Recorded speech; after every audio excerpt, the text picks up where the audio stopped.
ఇప్పుడు నీ నుంచి ఏం రెస్పాన్సిబుల్ వస్తే నేను ఎక్స్పెక్ట్ చేస్తాను. ఇప్పుడు నీ నుంచి ఇప్పుడు నిజమైన నాయకుడు అని మనం ఎవరు చెప్పే కాదు. ఈ 3 ఒకటే రావాలి చెప్పేదా. నిజమైన నాయకుడు ఆ రాజకీయాల్లోకి అడుగు పెట్టినప్పుడు మాత్రమే నిజమైన నిజాయితీపరుడు ఉంటాడా, రాజకీయాల్లో మనకి ప్రజలకు న్యాయం చేస్తాడా, న్యాయం చేయడా ఏం మనకి తెలుస్తుంది. నేను ఒక మాట చెప్పనా, ఇప్పుడు జగన్ హిస్టరీ తీయండి, చరిత్ర చూడండి, ఇప్పుడు చంద్రబాబు హిస్టరీ చూడండి, అట్లనే పవన్ కళ్యాణ్ హిస్టరీ చూడండి, ఆయనకి ఇంతవరకు రిమార్క్ లేదు. ఈ విషయాలే నేను మాట్లాడుతున్నా. ఇప్పుడు ఈ ఒక్క నుంచి 3 దాని నుంచి నువ్వు సమాధానం చెప్పినావు కదా, ఈ ఒక్క పాయింట్ గురించి 3 సమాధానం చెప్పినావు.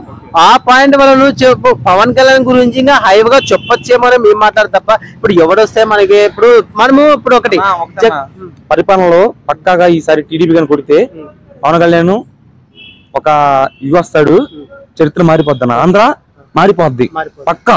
ఓకే, ఆంధ్ర మారిపోద్ది.